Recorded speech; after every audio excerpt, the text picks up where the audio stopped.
I'm up here, I've left it. See? I'm not pressing the brake. It's coming down, coming down. Okay, let's go again up. Let's go up again.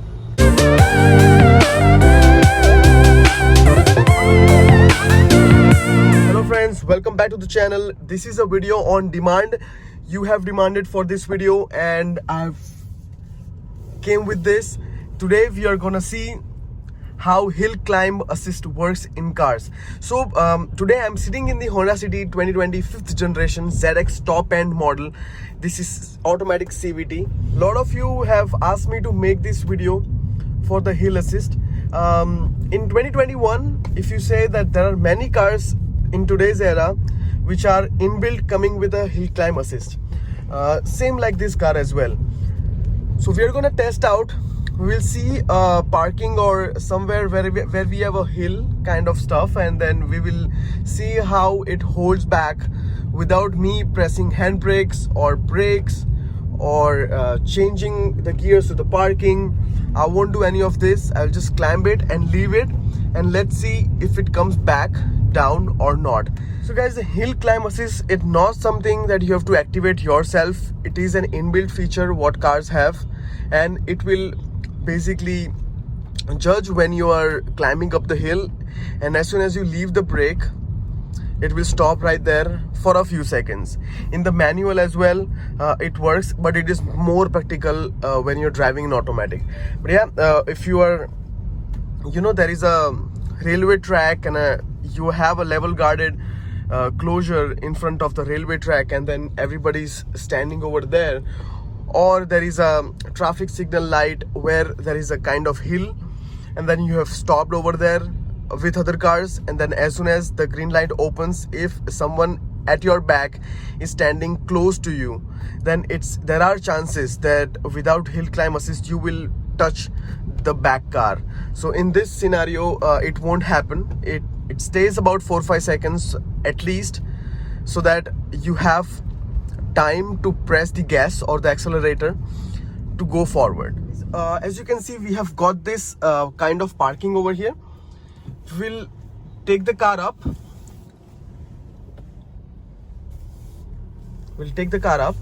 And I'm not pressing any handbrakes or anything. I'm up here, I've left it. See? I'm not pressing the brake. It's coming down, coming down. Okay, let's go again up. Let's go up again. I'll go up again. Okay, and I have just pressed the brake once and I'm leaving it. Not pressing anything. Let's do a reverse. It will go a reverse, of course. But now I'm at a hill position right now. See, 1, 2, 3, 4, 5. Okay, I'm still standing over here.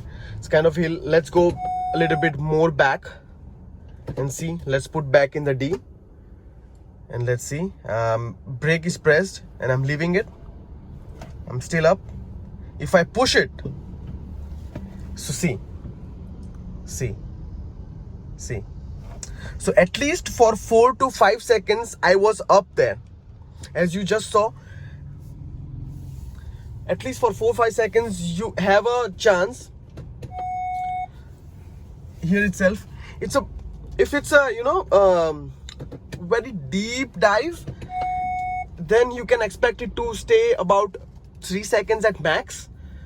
But if it's not that deep, then it's really okay. So guys, what I learned from this today, that if you have a more deeper dive, then it will only stay for 2 to 3 seconds.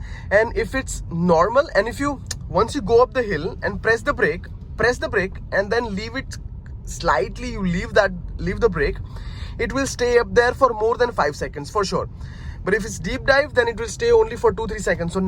So that you have time, at least you have some time to put your leg on the accelerator and go back up. We have got another deep road.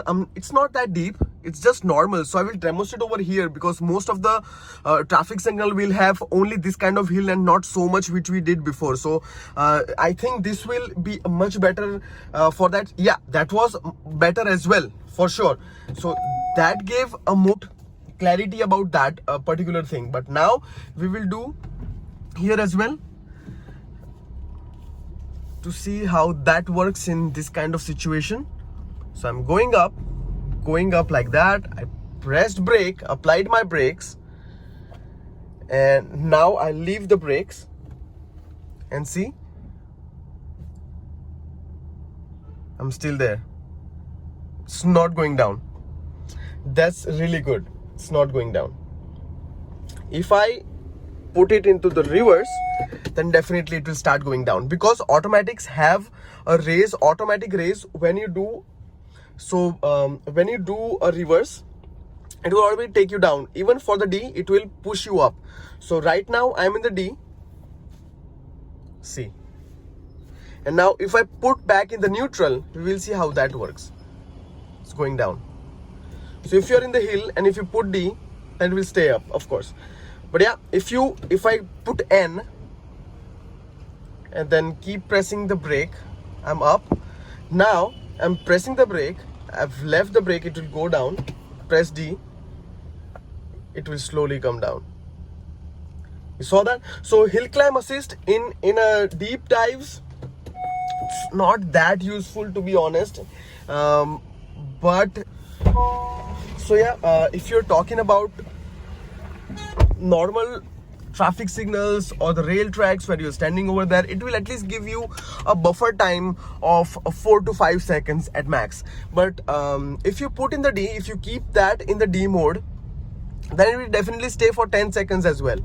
If you're on a dive, and if you're putting in the drive mode and left it like that, do not put in the neutral or the reverse, definitely it will stay there for more than 5 seconds. So for example, I have my engine on, I'm on the dive right now, high hill, and anyway I'm driving in the D mode. So I will drive in the D mode. I'm stopping over there. I applied my brakes from there, and I just left it. I left the brake, I left everything out. It will stay for 10 seconds for me over there. Normally it will stay more than 10 seconds for sure. And I can then put on my accelerator and I can just get going. So that's easy. So that's something you can definitely do in the automatic cars as well as the manual cars itself. So if you're on the third gear or somewhere, if you're putting in the neutral, then it won't work that good. But yeah, if you are on normal gears like 1, 2, 3, 4, 5, 6, then what you can do is you can shift the gears.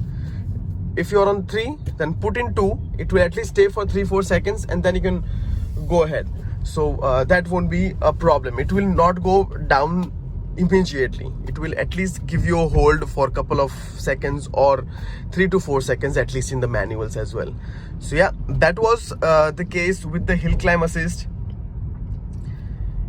Not so good feature, but at least it's kind of helping hand for a couple of seconds that you can stay up there. Yeah, so that was all for now. If you have any more topics, please type down in the comment below, and I'll make sure I'll make that video for you, as I always do. This video was also on video on demand. You guys told me to make it, so I made the video, and I hope you liked it. I hope I have cleared many of your questions about the hill climb, who are trying to purchase new cars, for them especially, that at least now you know that how hill climb will work in the real life, you know, because when you take a test drives, then you cannot do so much. You have a car for 15-20 minutes when you're testing the drive. You will mainly focus on the drive, your ride quality and the comfort what you're getting, and the little bit of safety features, but you're not getting completely into it. So this all videos what I'm making for you will help you make a better decision about how exactly you should go with the new cars. So thank you so much for watching, guys. It's time to wrap up. If you have not subscribed to the channel, please subscribe to the channel. If you have liked this video, please give a thumbs up. That will really help me a lot. And please share this video with as many as people possible. And please don't forget to press the bell icon to never miss an update for my videos. And thank you so much for your time and being patient with my videos. Keep supporting. Thank you so much, and we'll be back with a new video and a new topic. Till then, bye.